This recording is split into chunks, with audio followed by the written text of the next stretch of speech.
다 함께 사도신경으로 우리의 신앙을 고백하겠습니다. 나는 전능하신 아버지 하나님 천지의 창조주를 믿습니다. 나는 그의 유일하신 아들 우리 주 예수 그리스도를 믿습니다. 그는 성령으로 잉태되어 동정녀 마리아에게서 나시고 본디오 빌라도에게 고난을 받아 십자가에 못 박혀 죽으시고 장사된 지 사흘 만에 죽은 자 가운데서 다시 살아나셨으며 하늘에 오르시어 전능하신 아버지 하나님 우편에 앉아 계시다가 거기로부터 살아있는 자와 죽은 자를 심판하러 오십니다. 나는 성령을 믿으며 거룩한 공교회와 성도의 교제와 죄를 용서받는 것과 몸의 부활과 영생을 믿습니다. 아멘. 찬송가 390장 함께 찬양하겠습니다. 390장 함께 찬양하겠습니다. 예수가 거느리시니 즐겁고 평안하구나. 주야의 자고 깨는 것 예수가 거느리시네. 주 날 항상 돌보시고 날 친히 거느리시네. 주 날 항상 돌보시고 날 친히 거느리시네. 때때로 괴로움 당하면 때때로 기쁨 누리네. 풍파 중에 지키시고 평안히 인도하시네. 주 날 항상 돌보시고 날 친히 거느리시네. 주 날 항상 돌보시고 날 친히 거느리시네. 내 주의 손을 붙잡고 천국에 올라가겠네. 괴로우나 즐거우나 예수가 거느리시네. 주 날 항상 돌보시고 날 친히 거느리시네. 주 날 항상 돌보시고 날 친히 거느리시네. 이 세상 이별할 때에 마귀의 권세 이기네. 천국에 가는 그 길도 예수가 거느리시네. 주 날 항상 돌보시고 날 친히 거느리시네. 주 날 항상 돌보시고 날 친히 거느리시네.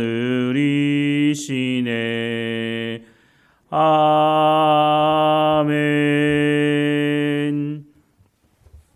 오늘 하나님께서 우리에게 주시는 말씀은 사도행전 28장 1절에서 15절까지 말씀입니다. 사도행전 28장 1절에서 15절까지 말씀 우리 함께 읽겠습니다. 우리가 구조된 후에 안즉 그 섬은 멜리데라 하더라. 비가 오고 날이 참에 원주민들이 우리에게 특별한 동정을 하여 불을 피워 우리를 다 영접하더라. 바울이 나무 한 묶음을 거두어 불에 넣으니 뜨거움으로 말미암아 독사가 나와 그 손을 물고 있는지라. 원주민들이 이 짐승이 그 손에 매달려 있음을 보고 서로 말하되 진실로 이 사람은 살인한 자로다. 바다에서는 구조를 받았으나 공의가 그를 살지 못하게 함이로다 하더니 바울이 그 짐승을 불에 떨어버리매 조금도 상함이 없더라. 그들은 그가 붙든지 혹은 갑자기 쓰러져 죽을 줄로 기다렸다가 오래 기다려도 그에게 아무 이상이 없음을 보고 돌이켜 생각하여 말하되 그를 신이라 하더라. 이 섬에서 가장 높은 사람 보불리오라 하는 이가 그 근처에 토지가 있는지라. 그가 우리를 영접하여 사흘이나 친절히 머물게 하더니 보불리오의 부친이 열병과 이질에 걸려 누워 있거늘 바울이 들어가서 기도하고 그에게 안수하여 낫게 하매 이러므로 섬 가운데 다른 병든 사람들이 와서 고침을 받고 후한 예로 우리를 대접하고 떠날 때에 우리 쓸 것을 배에 실었더라. 석 달 후에 우리가 그 섬에서 겨울을 난 알렉산드리아 배를 타고 떠나니 그 배의 머리 장식은 디오스구로라.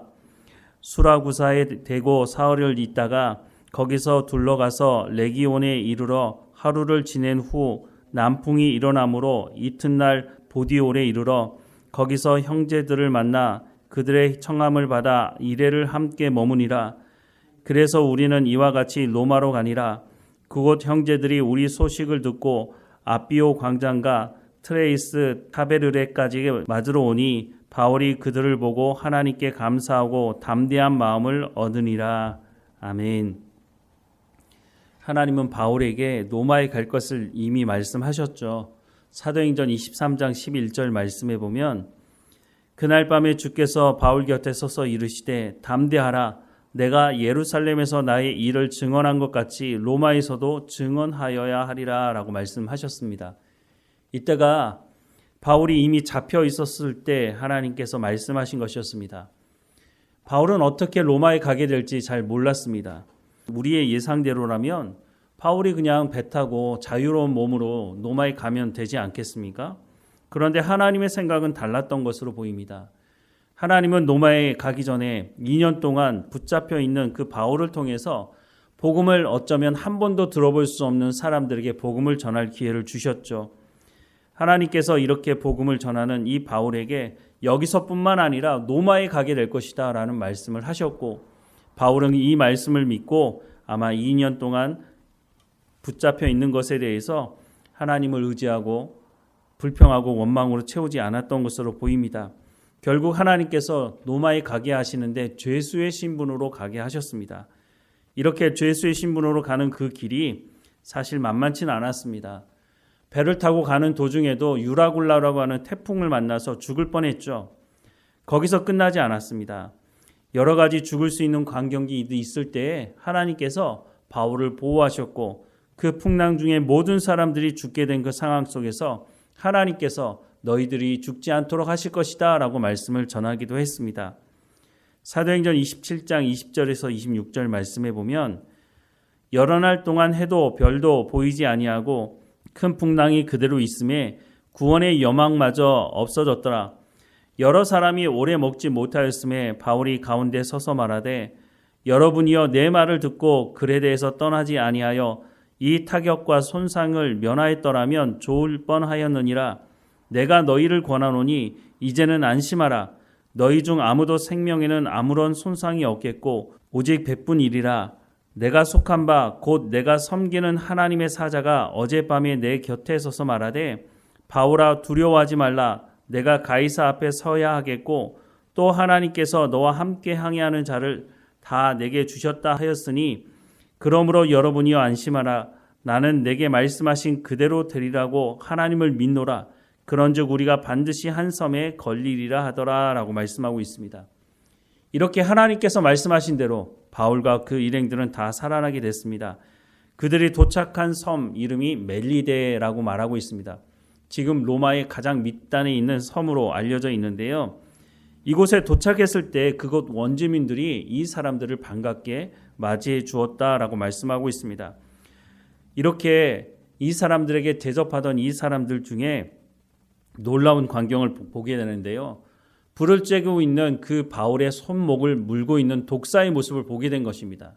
그때 사람들이 뭐라고 말합니까? 저 사람은 죄가 있어서 저렇게 바다에서는 살아남았는지 모르지만 이제 독사에 물려서 죽게 되겠구나 라고 말을 하고 있다는 겁니다. 오늘 본문 말씀을 보면 3절 이하의 말씀에 바울이 나무 한 묶음을 거두어 불에 넣으니 뜨거움으로 말미암아 독사가 나와 그 손을 물고 있는지라. 원주민들이 이 짐승이 그 손에 매달려 있음을 보고 서로 말하되 진실로 이 사람은 살인한 자로다. 바다에서는 구조를 받았으나 공의가 그를 살지 못하게 함이로다 하더니 바울이 그 짐승을 불에 떨어버리며 조금도 상함이 없더라. 그들은 그가 붙든지 혹은 갑자기 쓰러져 죽을 줄로 기다렸다가 오래 기다려도 그에게 아무 이상이 없음을 보고 돌이켜 생각하여 말하되 그는 신이라 하더라 라고 말하고 있습니다. 바닷가에 사는 사람들이 모두 다 그런 것은 아니지만 대체적으로 미신을 믿는 사람들이 많습니다. 이렇게 미신을 믿는 사람들 특징 중에 하나가 권선징악을 믿는 것입니다. 즉 선하게 살면 복을 받지만 악하게 살면 벌을 받는다는 거죠.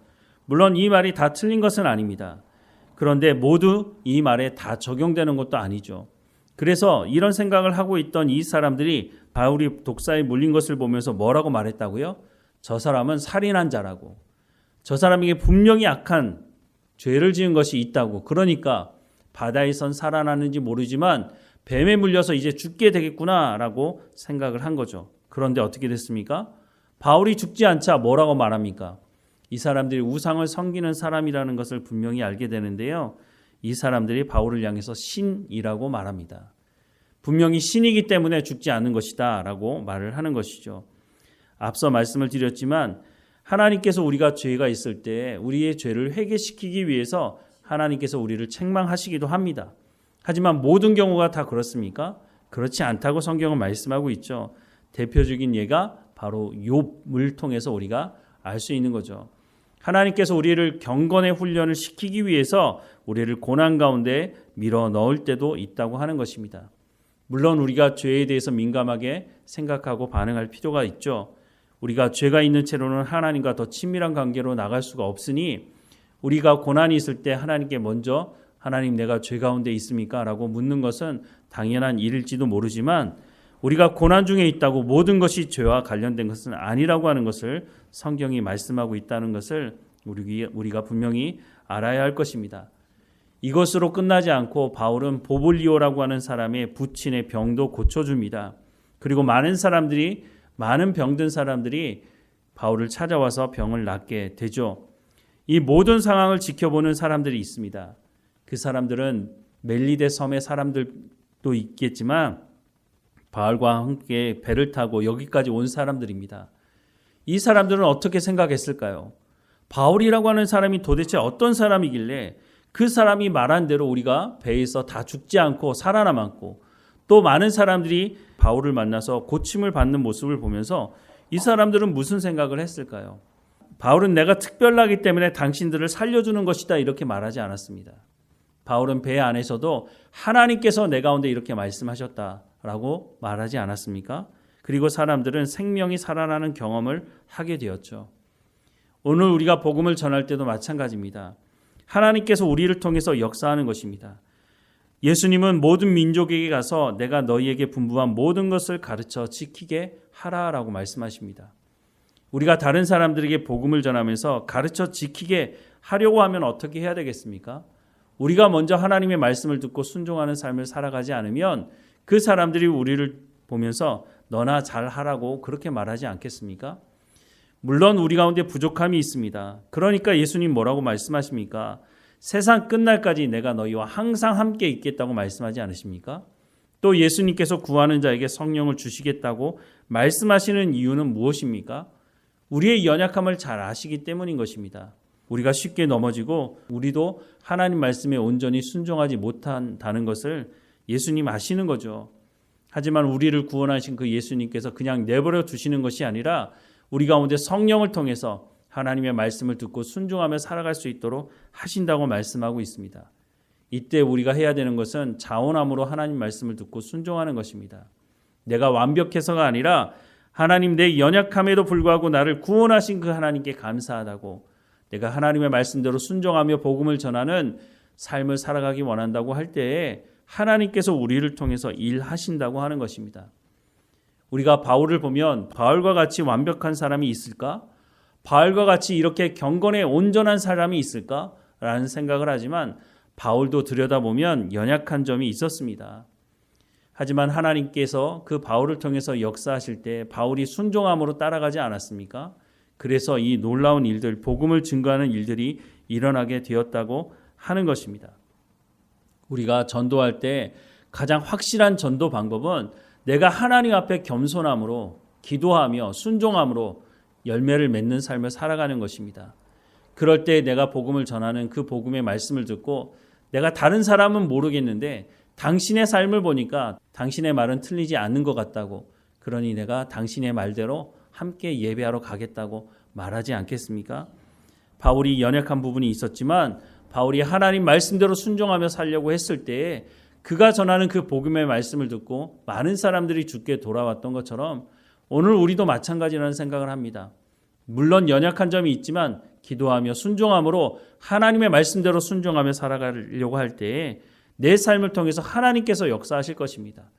내가 아무리 말을 잘하는 사람이라 할지라도 내가 말을 할 때 그 사람의 마음의 문이 열리지 않으면, 성령께서 그 사람의 마음을 열어주지 않는다면 어떻게 그 사람이 복음을 받아들일 수 있겠습니까? 성령이 아니고는 예수를 주라 고백할 수 없다라고 성경은 말씀하고 있다는 것을 기억해야 할 것입니다. 하나님께서 알아서 하겠지? 아니죠. 내가 하나님 앞에 순종하고 자원함으로 하나님 말씀대로 순종하고 하나님 말씀을 전할 때 그 가운데 하나님 역사하신다고 말씀해 주고 있는 것입니다. 오늘 우리를 통해서 복음이 증거되고 하나님께서 우리 가운데 부흥을 맛보게 하실 그 날을 기대하며 오늘도 순종하며 살아가는 우리의 삶이 되기를 주님의 이름으로 축원합니다. 기도하겠습니다. 사랑하는 하나님, 오늘 우리가 살아가는 삶의 현장에서 하나님의 말씀에 순종하게 하시고 그 말씀을 통해서 하나님의 역사가 일어나게 하시고 우리의 입술을 통해서 우리의 삶을 통해서 복음이 증거되게 하셔서 우리와 함께 예배하는 이곳이 하나님이 어떤 분이신지 알고 하나님의 은혜를 경험하는 시간이 될 수 있도록 하나님 은혜를 허락해 주옵소서. 우리의 입술과 우리의 삶을 통해 복음이 증거되는 현장이 될 수 있도록 우리의 삶을 주관하시고 인도해 주옵소서. 우리 가운데 성령이 충만하게 하셔서 그 성령을 통해서 하나님 말씀을 깨달아 알게 하시며 성령의 열매가 맺어지는 우리의 삶의 현장이 될 수 있도록 은혜를 허락해 주옵소서. 하나님, 우리의 모든 문제를 하나님 앞에 내려놓습니다. 우리의 문제 때문에 복음이 증거되는 내 걸림돌이 되지 않도록 하나님 우리의 삶을 주관하시고 인도해 주시고 하나님 주시는 그 참 평안함을 누리며 살아가는 우리의 삶이 될 수 있도록 은혜를 허락해 주옵소서. 오늘 어느 곳에 있든지 하나님과 동행하며 감사하는 삶이 되게 하시고 우리의 육체의 건강함도 하나님 지켜주시고 늘 깨어서 하나님과 동행하며 하나님의 말씀에 순종하는 우리의 삶이 될 수 있도록 인도해 주옵소서. 우리와 늘 함께 하시는 하나님께 감사드리고 예수님의 이름으로 기도드립니다. 아멘. 하늘에 계신 우리 아버지, 아버지의 이름을 거룩하게 하시며 아버지의 나라가 오게 하시며 아버지의 뜻이 하늘에서와 같이 땅에서도 이루어지게 하소서. 오늘 우리에게 일용할 양식을 주시고 우리가 우리에게 잘못한 사람을 용서하여 준 것 같이 우리 죄를 용서하여 주시고 우리를 시험에 빠지지 않게 하시고 악에서 구하소서. 나라와 권능과 영광이 영원히 아버지의 것입니다. 아멘.